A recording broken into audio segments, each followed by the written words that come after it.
my great joy to be here, and I've been here a few times over the last year and a half, and it's always been my favorite place to come to in Ananda, India. I don't know why.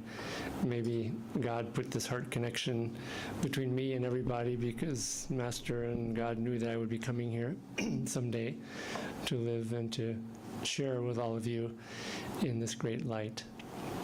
This coming weekend is Easter Sunday, and Paramahansa Yoganandaji celebrated Easter in a very deep way. He would have a long meditation on Easter Sunday morning, a sunrise meditation, welcoming the light of God as the resurrection of Christ, but not in a physical form as much as the resurrection of the Christ consciousness.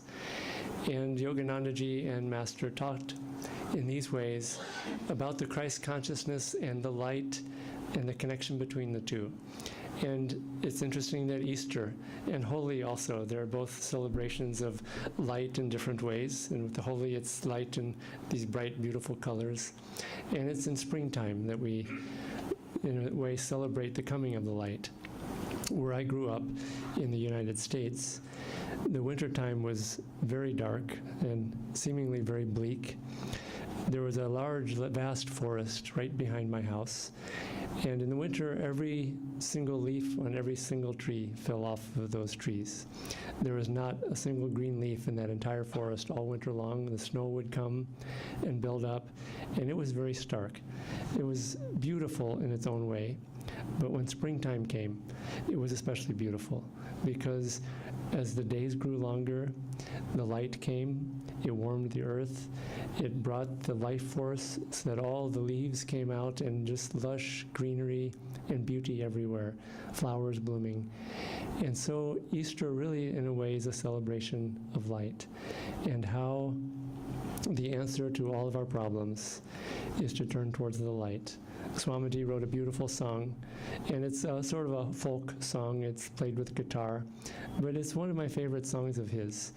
And some of the words are, you can't drive out the darkness with a stick, You can't drive out the devil with a stick. And what we need is light, is what he says. And so really the way to drive sorrow, grief, sadness, darkness is by tuning in to God's light, to divine light. And that's really the real meaning of resurrection.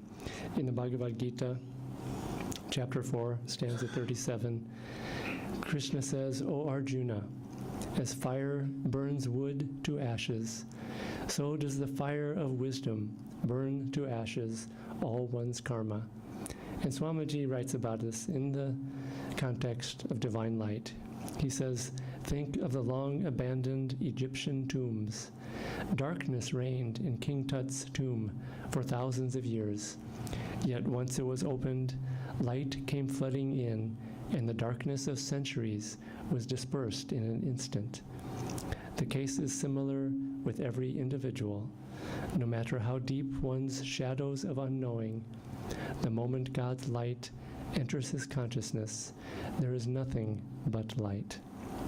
And so this is really the way out of all suffering, all despair, all grief, all sorrow, is to turn towards the light. And if that's difficult, to put ourselves into environments where there is more light. That means satsang, that means the saints, that means meditating with others, it means listening to spiritual, uplifting, God-reminding music. Swamiji goes on to explain sort of the spiritual science and technicalities, more technically how this works. He says the ultimate way to escape the results of all karma is to evaporate the causative ego with its consciousness of identification with the little cup of the body. In deep meditation, that vapor of ego may rise and disappear altogether in the sky of infinite consciousness. And then he explains how we escape our karma. He says, if the dragon strikes and you are no longer there for it to seize you in its jaws, or if the rock falls from on high, but you have removed yourself from the spot where it falls, or if the fickle multitudes acclaim you, and inevitably expose you later on the dualistic opposite of public opprobrium, and you are not there to respond, what happens? The same actions occur but they will not occur to you. And so the light dissolves the consciousness of ego, the ego bondage. I laugh every time I read this part of Swamiji's interpretation, because he says in there, if the rock falls from on high, but you have removed yourself from the spot where it falls. Now, how many people are hit by a rock that falls from on high? Well, I have been. And I think Swamiji was referring to this in this passage, because it happened not too many years. I was climbing a mountain, very ice and snow peak, and I was coming down a very steep, icy slope. And the rock fell from on high, went right by my head and hit me in the leg and sent me flying down the mountain and smashed my leg and severed an artery, and I had to get rescued by a helicopter off of the side of the mountain. It was very dramatic, and I really should have died. And I have a knack for these sorts of things happening to me a lot over the years. But I've noticed that as I've practiced Kriya Yoga and meditation more and more, that these things are happening a lot less. In fact, I haven't had one of those experiences for many years now. I think maybe 10 years was the last time something like that happened. Actually, it was 16 years ago when I stepped into some quicksand. And I honestly believe that meditation, tuning into the light, has dissolved.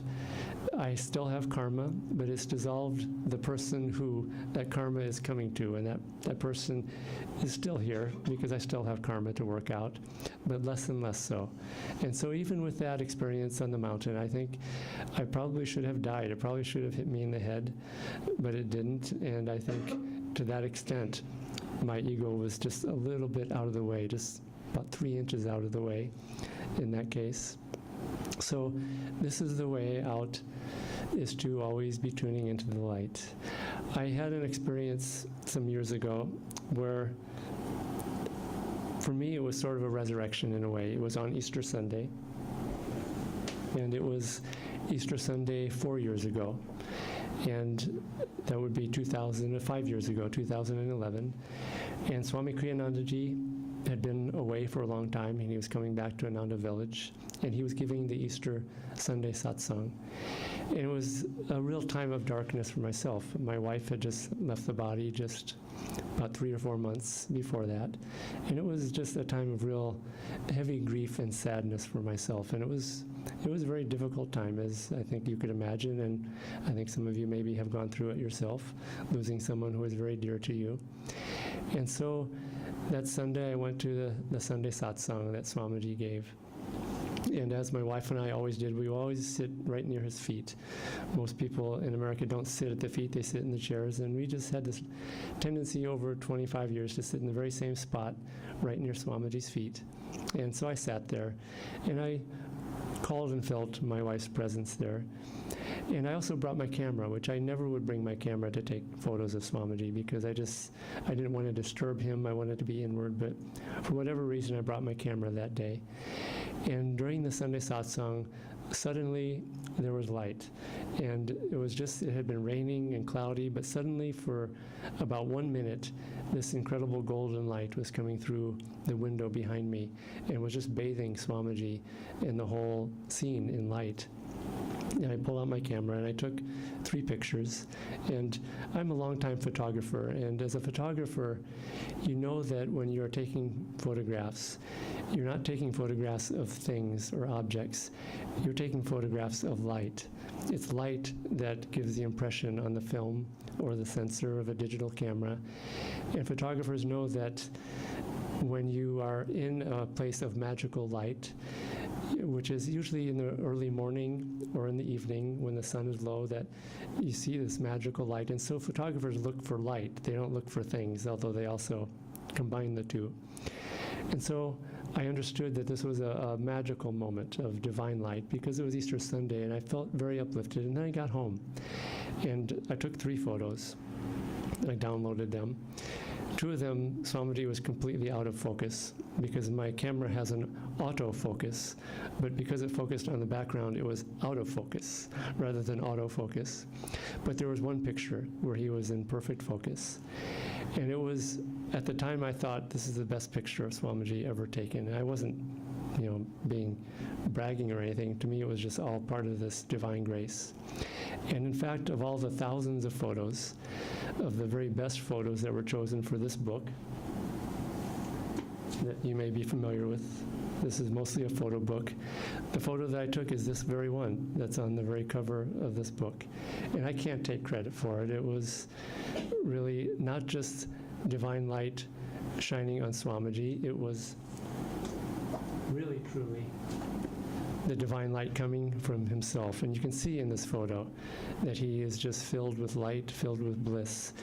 Nayaswami Deviji had just finished reading the reading from Bible and Bhagavad Gita, and the people in the congregation or the temple were chanting Om, and Swamiji was just in bliss. He couldn't even chant Om with people. He was feeling such bliss, and you could see he was bathed in an inner light.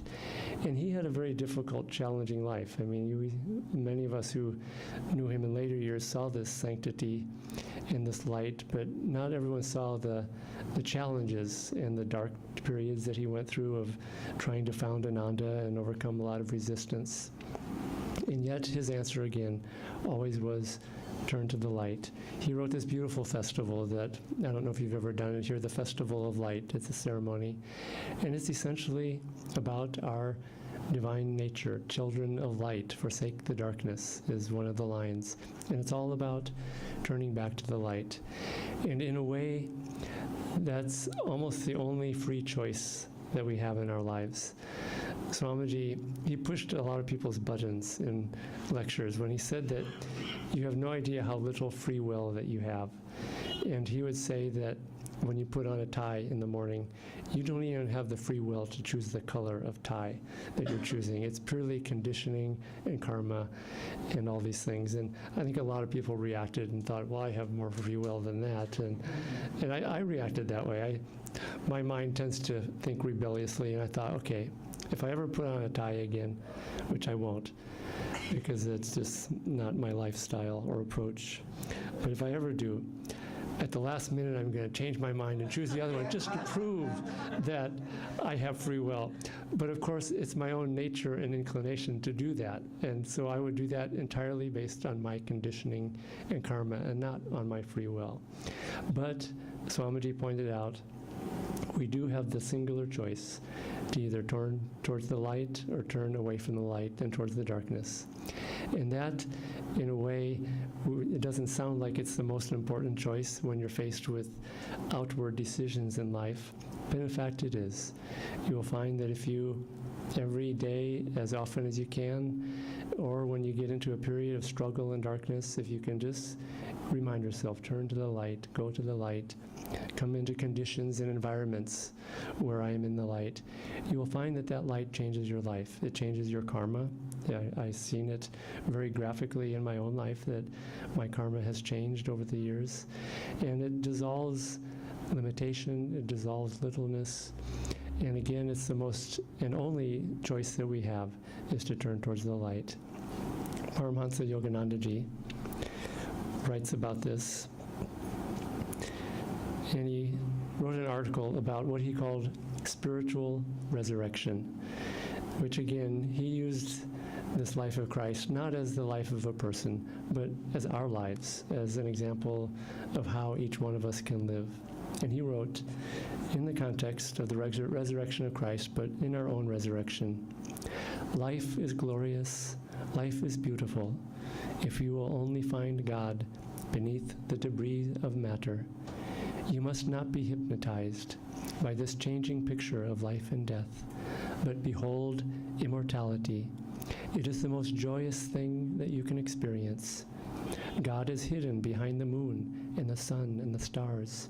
Your very conscience is the voice of God, and there is no other way to uncover God except by real devotion and meditation. Every day, resurrect yourself in meditation. Compare your state before and after meditation. Meditate deeply if you would know God. Let your evil habits, indifference, and restlessness die daily. You do not know what joy lies beyond the screen of the subconscious mind. If you do away with the restlessness and sensations of the body and sit quietly and say, "In the heaven of silence, O God, be born within me," then on the altar of silence he will come. The joy of God is indescribable, joy that no changing dream of life and death can ever take away. Om Shanti Shanti Shanti.